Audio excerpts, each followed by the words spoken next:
ಅಥವಾ ಹಣಕಾಸಿಗೆ ಸಂಬಂಧಪಟ್ಟಂತಹ ಬದಲಾವಣೆ, ಯಾವುದೋ ಒಂದು ಭವಿಷ್ಯದ ದೃಷ್ಟಿಕೋನದಲ್ಲಿ ಲಾಭ ಸಿಗುವಂತಹ ಒಂದು ಕೆಲಸಕ್ಕೆ ಕೈ ಹಾಕುವಂತಹ ಸಾಧ್ಯತೆಗಳು ಕೆಲವೊಂದು ಜನರಿಗೆ ಕಂಡು ಬರುವಂತದ್ದು. ಇದು ಒಳ್ಳೆ ಫಲ.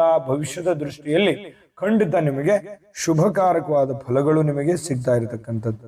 ಇನ್ನು ಸಂಗಾತಿಗಳ ಮಧ್ಯದಲ್ಲಿ ಇರುವಂತಹ ಭಿನ್ನಾಭಿಪ್ರಾಯಗಳು ಹೋಗಿ ಒಳ್ಳೆಯ ಭಾವನೆ, ಒಳ್ಳೆಯ ಯೋಚನೆ ಬರುತ್ತೆ. ಹೊಂದಾಣಿಕೆ ಮಾಡ್ಕೊಳ್ಳೋದಕ್ಕೆ ಒಳ್ಳೆಯ ಅವಕಾಶಗಳು ನಿಮಗೆ ಸೃಷ್ಟಿಯಾಗುತ್ತೆ.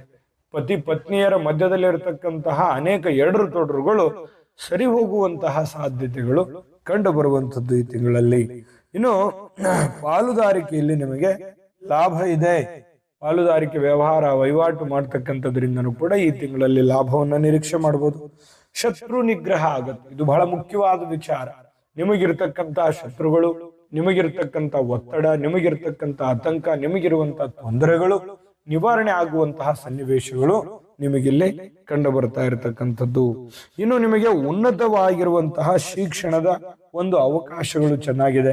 ನೋಡಿ, ವಿದ್ಯಾರ್ಥಿಗಳಾಗಿದ್ರೆ ಒಳ್ಳೆ ಶಿಕ್ಷಣ ತಗೋತೀರಿ. ಸ್ಪರ್ಧಾತ್ಮಕ ಪರೀಕ್ಷೆಗಳಲ್ಲಿ ಒಳ್ಳೆ ತೇರ್ಗಡೆ ಆಗುವಂತ ಸಾಧ್ಯತೆ ಇದೆ. ಇಂಟರ್ವ್ಯೂನಲ್ಲೂ ಕೂಡ ಒಂದು ಒಳ್ಳೆ ಮುಂಚೂಣಿಯಲ್ಲಿರುವಂತ ಸಾಧ್ಯತೆ ಇದೆ.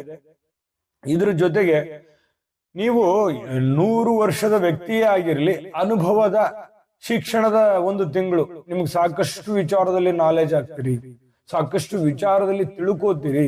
ಅನುಭವ ಜ್ಞಾನ ಅನ್ನುವಂಥದ್ದು ಬರುತ್ತೆ ಈ ತಿಂಗಳಲ್ಲಿ, ಕಲಿಸುತ್ತೆ. ಹಾಗಾಗಿ ಈ ದೃಷ್ಟಿಕೋನದಿಂದ ಇದು ಒಂದು ಒಳ್ಳೆ ಫಲ ಅಂತ ಹೇಳ್ಬೋದು. ಧಾರ್ಮಿಕ ಆಧ್ಯಾತ್ಮಿಕ ವಿಚಾರಗಳಲ್ಲಿ ಮನಸ್ಸು ವಾಲುವಂತಹ ಸಾಧ್ಯತೆಗಳು ಕಂಡು ಬರುವಂತದ್ದು. ಇನ್ನು ಈ ವ್ಯವಹಾರ ಸ್ಪರ್ಧೆಗಳನ್ನ ಮನೋಬಲದಿಂದ ಪರಿಹರಿಸಿಕೊಳ್ಳುವಂಥದ್ದು. ಎಷ್ಟೇ ಸ್ಪರ್ಧೆಗಳಿರ್ಲಿ ವ್ಯಾಪಾರ ವಹಿವಾಟಿನಲ್ಲಿ, ಎಷ್ಟೇ